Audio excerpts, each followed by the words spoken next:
Good morning mga kasari-sari. Kamusta kayo? Isang magandang araw sa inyong lahat, sa mga nanonood sa akin dyan, mga nag-subscribe sa akin. Thank you po ng marami. At ngayon dito sa amin sa Palawan, sa Puerto Princesa, medyo umiinit na mga kasari. Pero yung 2 days talaga grabe ang lakas ng ulan. Pero dito naman kahit na may bagyo na sa ibang lugar, sa amin parang normal pa lang siya. Ganun dito sa aming mga kasari, pinagpala kami dito pagdating sa panahon. Pero syempre nag-aalala tayo sa ating mga kababayan na nasa ibang lugar na nasalanta ng bagyo. Sana kayong mga kasari na nanonood sa akin, mag-iingat po tayong palagi ha. Ipag-pray natin yung ating mga kapwa Pilipino na sana maging mabuti naman sila kahit na medyo may pagsubok December, bagyong bagyo. So mga kasari, ngayong umaga itatapik natin ha. Ano ba yung mga ibang paghahanda na ginagawa ni Ate Tintin sa kanyang tindahan? O di ba? Lalo na December tapos maraming bata. Ako katulad ngayon wala na talaga akong pera. Said na tapos marami pa akong bayarin na paparating. May mga delivery akong paparating. Sinagad ko ng mga kasari. Kasi nga syempre lalo na sa mga may ahente, o di ba mga kagaya kong may nag-iikot na ahente, simula ngayong linggo at saka sa susunod na linggo, bali isang ano na lang sila, isang deliver na lang sila kasi nga mag New Year na. Tapos ngayon kahit na sabi natin na may paparating pa na holiday, nataon naman yun na pwede pa silang mag-accept ng mga orders. So talaga kapag may tindahan ka lagi kang naghahabol. Sa totoo lang pati yung ipon ko sinagad ko ng mga kasari. Ibinili ko na katulad ngayon kararating ko lang galing ako namili.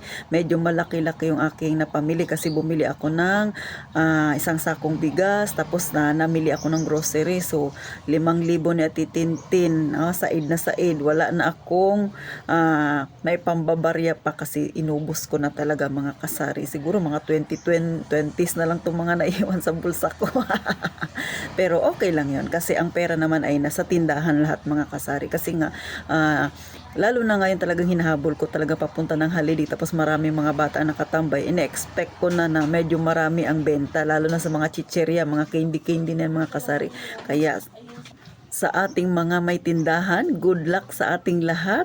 More sales pa sana mga kasari. At sa mga wala namang tindahan dyan na nagtatrabaho pero gustong-gusto na rin magkaroon ng tindahan, isang payo lang na titintin, mag-ipon na muna mga kasari. Huwag magmamadali sa pagninegosyo.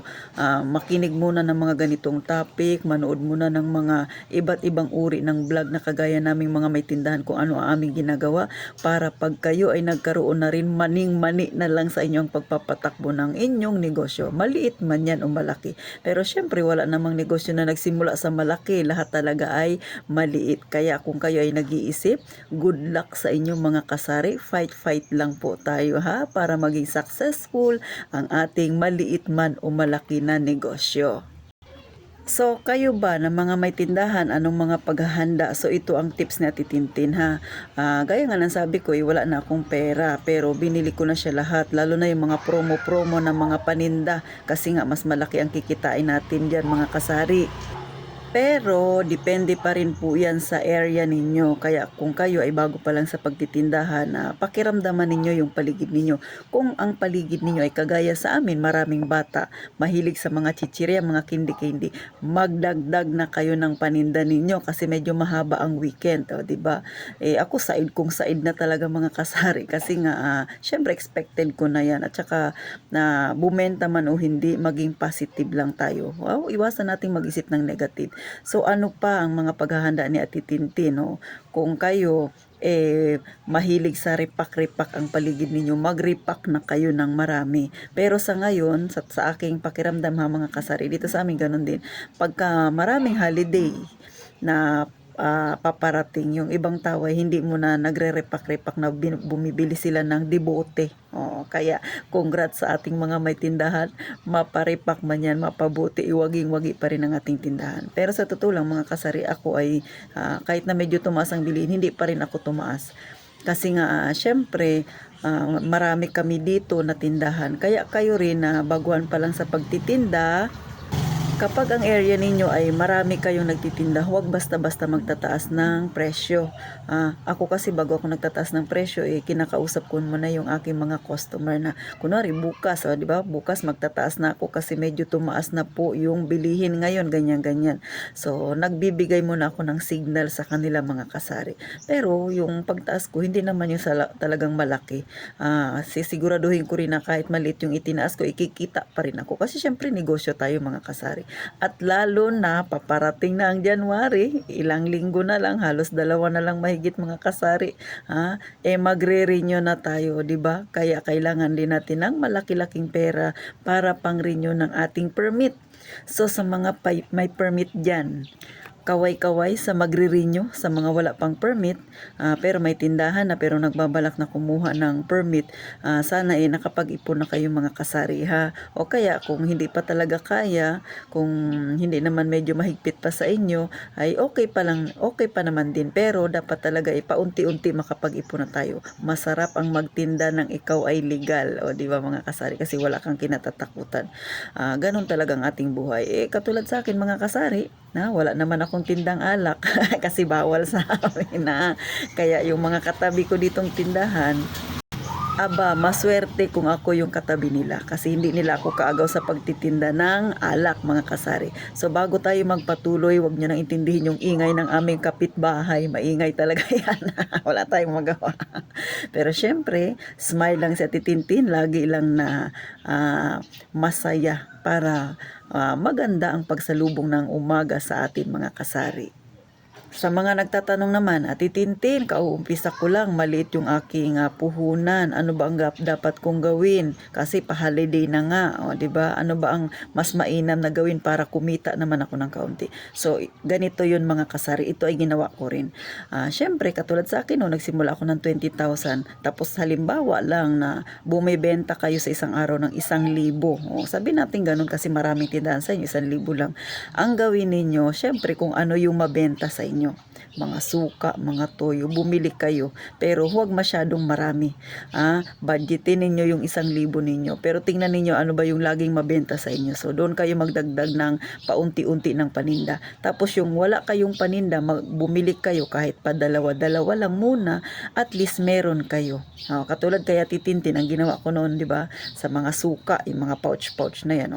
Kunwari ang aking naka-display ay 10. Tapos nabilhan ako ng 5. So dapat kinabukasan bibili ulit ako ng 5 para mapunan ko yung display ko. So ang ginagawa ko, bumibili ako ng 7. Ibig sabihin nagdagdag ako ng 2. So paunti-unti lang akong magdagdag mga kasari. Hindi ko siya dinadamihan para yung aking budget maipagkasya ko sa mga gusto ko pang bilhin. Pero syempre kailangan matyaga kayong mamili. Katulad sa akin, araw-araw akong namimili. So ganun ako katyaga mga kasari. Na ganun talaga ang tindahan, patyaga na hanggat maliit pa ang puhunan, sige lang, paunti-unti, huwag mo nang magbabawas, pakunti-kunti, dadami din yan, huwag mo nang magmamadali yan ang lagi ninyong ilagay sa inyong isipan, huwag magmamadali kapag kayo ay may tindahan, kasi baka mamaya na-insecure kayo kasi yung katabi ninyo maraming punong-puno yung tindahan niya, tapos malaki pa, sa inyo ay maliit. Okay lang yan na maliit, as long as mayroon ka namang tinda na pakunti-kunti na hinahanap ni customer. Pasasaan ba, darating din ang panahon, madadagdagan din yan, di ba? Ganun mga kasari. Katulad sa akin, example sa dami nga namin ng may tindahan dito, syempre marami ding mga sigarilyo dito sa amin. Si Ate Tintin ninyo hindi nagpo-focus sa sigarilyo dahil ang laki ng puhunan. Ako ay bumibili ng per kaha lang. Kahit na ngayon sabihin ko nga sa inyo, kaya ko nang bumili ng 1 rim, pero hindi ako bumibili ng 1 rim. Bakit? Sa dami naming may tindahan dito at sa laki ng puhunan niya, hindi ko kaagad mapapaikot yan. So yun lang yung aking tinda, sigarilyo lang. Ang alak ay bawal sa amin. So ganun mga kasari. Sa totoo lang ako bumibili ako ng sigarilyo katulad ng Winston, 3 kaha lang yan. Kasi yung 1 kaha, hindi ko yan kayang ipaubos sa buong maghapon. Ganun mga kasari. Marlboro, mas lalo na, ang mahal ng Marlboro. Bumibili ako 1 kaha lang. O pag nakita ko na nangangalahating kaha na siya, saka pa lang ako bibili. So yan ang tips ni Ate Tintin sa inyong mga bago pa lang na may tindahan pero struggle din sa puhunan. Bumili kayo pa kunti-kunti. Huwag magdadagdag ng maraming paninda doon sa hindi naman mabenta. Kahit ako nga, 'di ba? Sabi ko nga sa inyo, kaya ko nang bumili ng isang rim pero hindi ko ginagawa. Kasi ang isang rim ngayon, mahigit ng 1,000. 145 na ang isang kaha ng Winston dito sa amin. So, 145. Ibig sabihin, ang 10 nun, isang rim, 1,450. O, edi ibili ko na lang ng bigas. O, diba? Tsaka mas malaki pa yung kinikita ko. Ibili ko na lang ng siomay ko na 150. Ang puhunan, kumikita ako ng 40 pesos araw-araw pa yun kaysa sa sigarilyo na hindi ko naman napapaubos ang isang kaha sa isang araw. O, diba? Ganon mga kasari. Maging mindset tayo. Mindset mga kasari, ha. So sana nakakuha kayo ng konting tips kay Ate Tintin, lalo na sa mga may tindahan diyang maliit pa din, ha. Kunti-kunti lang, huwag magmamadali, ha mga kasari. At saka laging isipin, maging positibo lang ang ating pananaw. So paano nakakuha kayo ng kaunting tips kay Ate Tintin? Makikisuyo din naman ako sa inyo. Please mga kasari, pa-subscribe na rin at saka pa-like na rin, ha. Isang pitik nyo lang sa cellphone ninyo mga kasari. At saka gusto ko dumami pa tayo para mag-usap pa tayo ng ganitong topic na napakahalaga. Makakatulong lalo't higit sa mga kagaya nating maliliit na sa masang pamumuhay at sa mga may tindahan din dyan nakauumpisa pa lang tapos maliit ang puhunan. Lagi iyan ang itatapik ni Ate Tintin para makatulong ako sa inyo na umangat-angat ng bahagya ang inyong tindahan. So maraming salamat mga kasari at ang laging sinasabi ni Ate Tintin, mag-iingat kayong palagi.